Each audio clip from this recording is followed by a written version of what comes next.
ద్రవిడుల సాంప్రదాయం వేరు.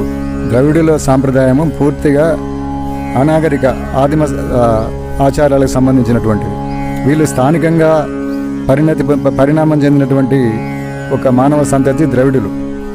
వీళ్ళు ప్రధానంగా మాతృ దేవతలను పూజించేవాళ్ళు. ద్రావిడులకు ఉన్నటువంటి సాంప్రదాయం మాతృదేవతలను పూజించడమే. పురుష దేవతలు ద్రావిడులకు లేరు. రాముడు, కృష్ణుడు, ఈ శివుడు, ఈ ఆలయాలన్నీ కూడా ఆర్యులు భారతదేశంలోకి వచ్చిన తర్వాతనే ఈ పురుష దేవాలయాలు ఏర్పడ్డాయి.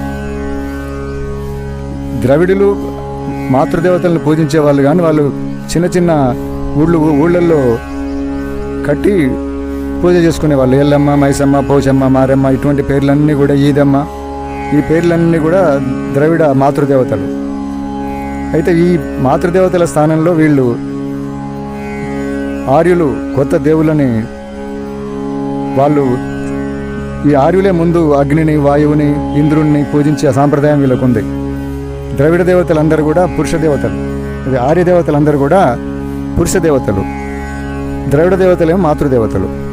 ఈ పురుష దేవతలని ఆర్యులు తీసుకొచ్చి వాళ్ళకున్నటువంటి నాగరిక తెలివితేటలతోటి ఈ ద్రవిడల దేవతల్లో ఉన్నటువంటి మాతృదేవతలకు వీళ్లకు పెళ్ళిళ్ళు, సంబంధాలు అంటగట్టి కథలు సృష్టించారు. కథలు సృష్టించి ఆదిశక్తి అని చెప్పి మాతృదేవతకు ఒక ప్రధానటువంటి స్థానం ఇస్తూనే ఆ మాతృదేవత అవతారాలుగా సీత అని, లక్ష్మి అని, పార్వతి అని చెప్పి వీళ్ళందరికీ ఆ దేవతలకు, వీళ్ళ పురుష దేవతలకు ఈ మాతృదేవతల నుంచి పెళ్ళిళ్ళు చేసి ఈ ఆర్య సాంప్రదాయాన్ని వాళ్ళు ప్రచారం చేసుకొని దాన్ని డామినేట్ చేస్తూ ద్రవిడ సాంప్రదాయాన్ని తగ్గించుకుంటూ పోయారు. ద్రవిడులతో కలిసిపోతూ వాళ్ళల్లో కలిసి ఉంటూనే వాళ్ళ ఆధిపత్యాన్ని తగ్గిస్తూ వీళ్ళే మొత్తం వ్యవస్థను చెప్పు చేతుల్లోకి తీసుకోవడం జరిగిపోయింది. అట్లా ద్రవిడులు రాక్షసులుగా మారిపోయారు. రాక్షసులు అంటే విలన్లుగా చేసేసి వీళ్ళ పురాణాలలో ద్రవిడులని రాక్షసులుగా సంహరించడం ఈ కథలన్నీ వచ్చేసినాయి.